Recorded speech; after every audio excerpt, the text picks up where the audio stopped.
Good afternoon, everyone. Thanks for joining us for our 2:30 streaming show. I'm Jamie French. Just a couple of headlines before I turn you over to your latest forecast. We are going to start with a 14 News update. The Davis County coroner has named the tow truck tech that was killed Wednesday by a hit-and-run driver. They say he is 71-year-old David Fisher of Owensboro. As we reported, that crash happened on I-165 in Davis County, right near the Ohio County line. The deputies say that Fisher was working to tow a semi when he was hit by another semi. Now, they say that driver took off but was later arrested in Ohio County. That is 31-year-old Suk Suba. He's facing multiple charges, including manslaughter. Now, those who worked with Fisher are remembering him. McCarty's Pro Towing shared that he was, quote, everything you could ask for in an employee. So that's a story we are following up on today. We'll have more about him tonight on 14 News. Bit of a news story that we just got today. This is some good news if you use Met's buses to get around town. Doing that will be a lot more convenient very soon. You won't have to have cash with you if you want to travel on a Met's bus in Evansville. City officials say they have a modernized fare collection system that will now accept bank, credit cards, debit cards, mobile wallet payments in addition to cash. This new system will go live sometime this summer. They do expect the exact timing of when that will start to be announced at a later date, closer then. So we'll have more information as that develops, but you can find all of the bus times on our website. And of course, as we learn more about this exciting addition, we will keep you posted. All right, another story that we got today is also in Evansville. The Salvation Army is doing something really cool. They're teaching people how to grow their own food through its life skills classes, something super important for those folks. Their organizers say these classes are really focused on practical skills like planting techniques and how to maintain a healthy garden.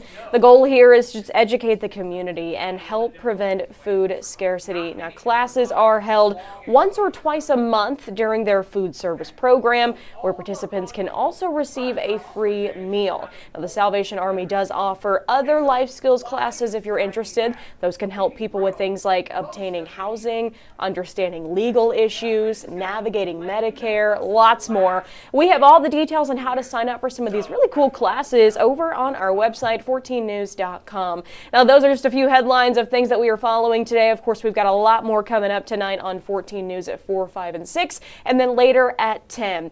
Do not go anywhere, though. Of course, we've got another alert day on the board, folks, but not until Sunday. So stick around. Meteorologist Arden Gregory will bring you all the details that you need to know right after the break. Stay informed on your local news and weather throughout the day by watching the 14 First Alert streaming shows. At 8:30 a.m., get your First Alert forecast to plan the day ahead and catch up on the news that happened overnight with the 14 News Sunrise team.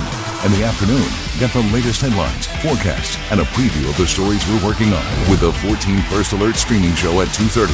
And get an in-depth look at the 14 First Alert forecast so you're ready for the next big thing with the 14 First Alert weather show at 9 p.m. Watch the 14 First Alert streaming show that fits your schedule and works best for you. Streaming on your phone by downloading the 14 News app and the 14 First Alert weather app. On your smart TV by using the 14 News streaming app. And stream anytime on Facebook, YouTube, or on 14news.com. Stay connected and stay informed by watching the 14 First Alert streaming shows on your favorite streaming devices.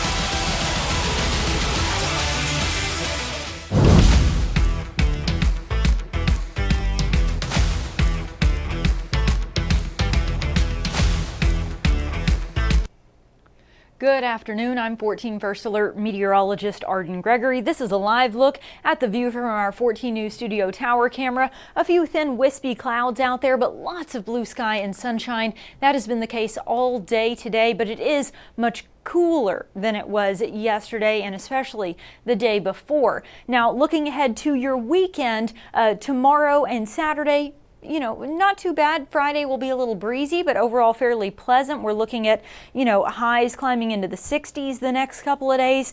We really warm things up on Sunday. We're looking at highs in the lower 70s.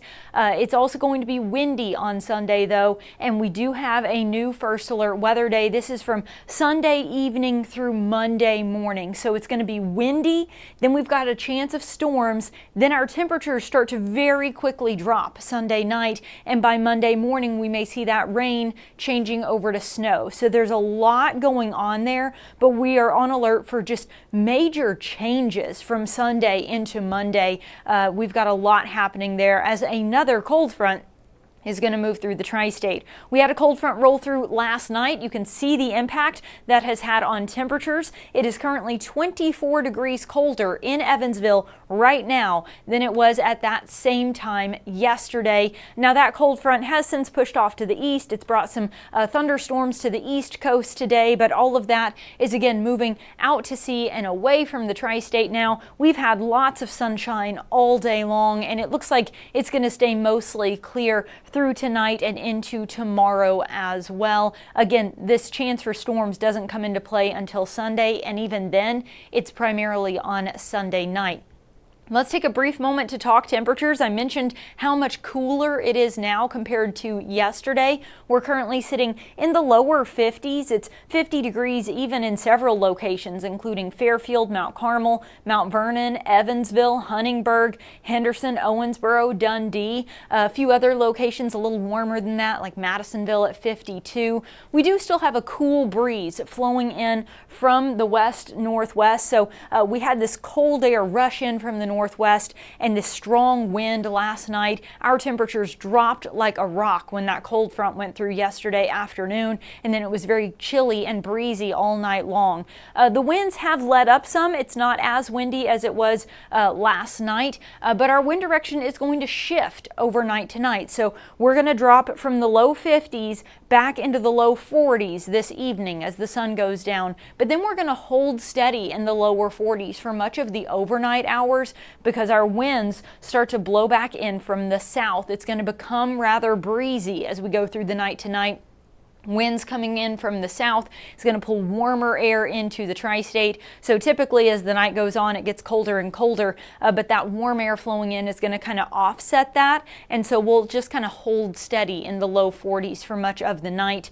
Then tomorrow, the sun comes back out, mostly sunny, just a few passing clouds. Still breezy though. We're talking about sustained winds from the southwest around 15 to 20 miles an hour for most of the day. We'll probably have gusts up closer to 30 miles an hour.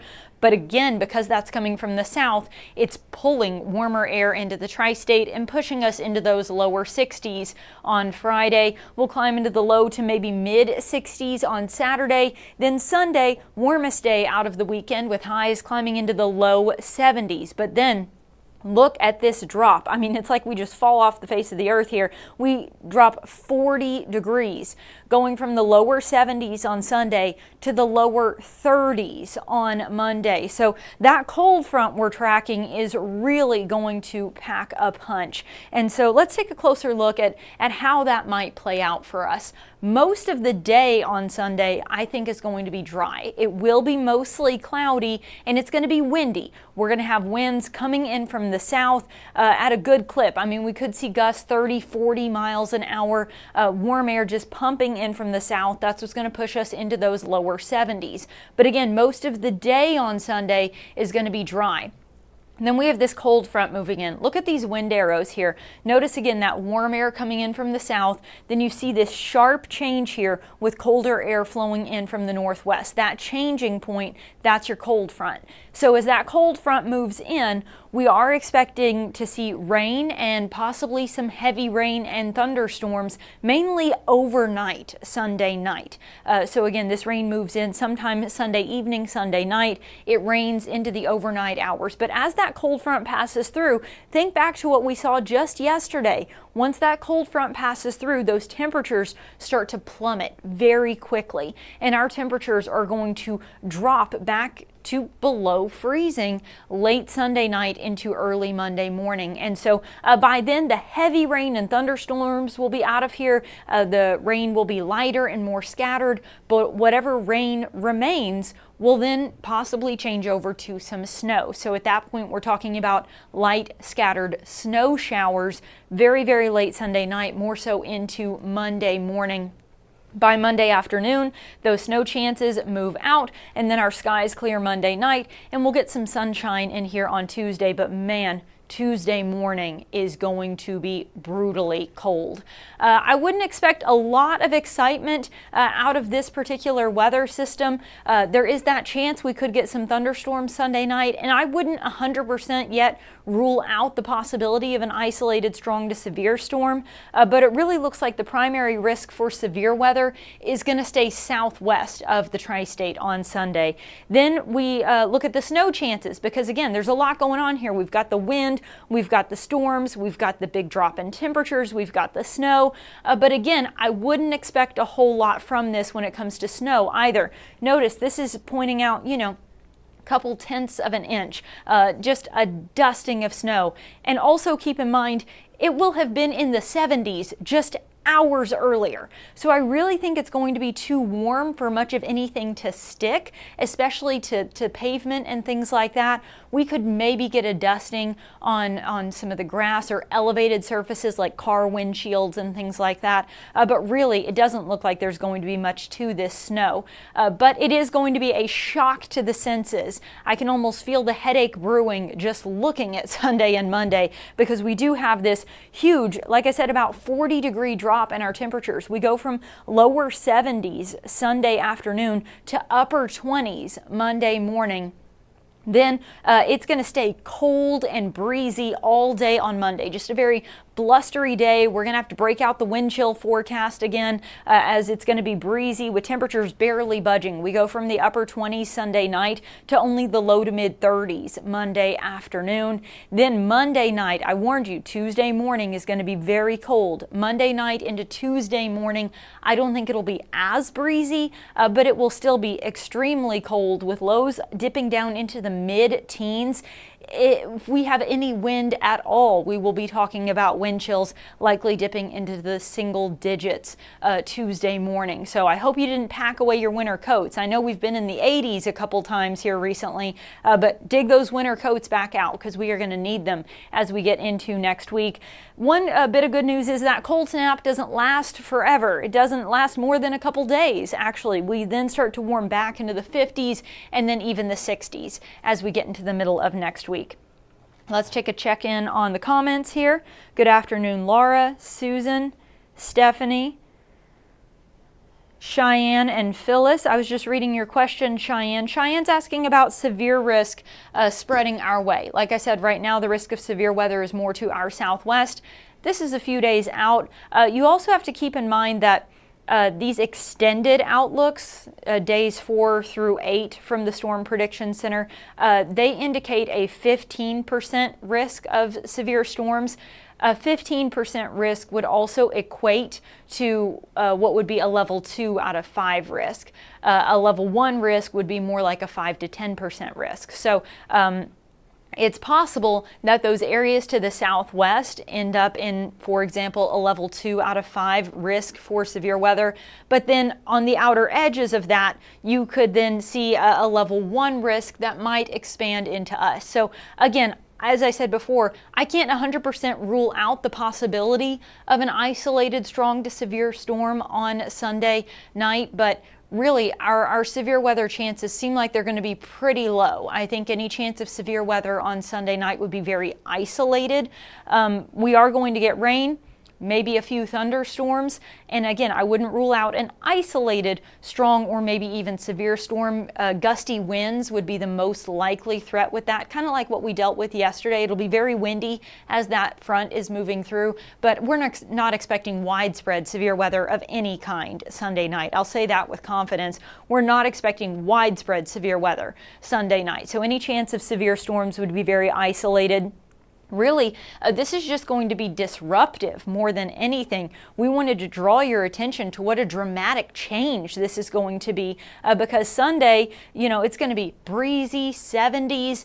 Then you go to bed Sunday night and all of a sudden you wake up to temperatures in the 20s and maybe even some snow on your windshield. So this is going to be a shock to the senses for sure. And Carolyn asking about Haubstadt or Darmstadt seeing bad weather. Our threat level is really the same across the entire tri-state. For most of us, this is just going to be gusty showers. It's going to be windy. We'll see some rain, and then it's possible right at the tail end of this, that rain could change over to a little bit of light snow. Again, I doubt much of any of that would stick, but our severe weather threat for Sunday night really is very low. It's an isolated chance at best.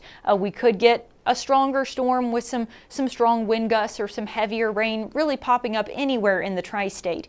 Everyone's at the same risk for that, but that also means everyone's risk is low. I do want to do a little quick housekeeping for those of you who are curious about the rivers. You've probably noticed they have risen quite a bit this week. We are dealing with some minor flooding along the Ohio River in Mount Vernon, J.T. Myers, and Shawneetown, but all up and down our section of the Ohio River, we have now crested. So we've hit our max, and the rivers are now slowly going to start receding as we move forward. Looking a little farther north, the Wabash River is still rising. So the Wabash River in Mount Carmel and New Harmony still rising at minor flood stage right now and expected to stay at minor flood stage. But in Mount Carmel, it's expected to crest Sunday, and in New Harmony, it's expected to crest on Monday. The White River in Hazleton and Petersburg is at moderate flood stage, but again, some good news. You have now hit your crest. It's going to be a very slow fall, but it is now going to slowly and gradually begin to fall there. And in Carmi, just barely over minor flood stage there. Flood stage in Carmi is at 27 feet. So we're just barely over that, but that is expected to crest tonight into tomorrow morning. So again, you're getting pretty close to your peak there, and the river will then slowly begin to fall. Not worried about flooding in western Kentucky. The Green River, both at Calhoun and at Paradise, below flood stage and falling at this time. It has been a wild ride so far this March. Huge temperature drops and changes is not something that's real foreign to us right now. We had that huge warm up last week, Monday into Tuesday. We hit 80 on Friday, and then we hit 80 again on Tuesday. Yesterday we made it to 75, but then that cold front moved through yesterday afternoon and evening. It really didn't bring us a whole lot of rain. A lot of the rain was kind of light, and it was almost blowing sideways at times because it was so windy out there. And it was just these small, fine little raindrops for most of it.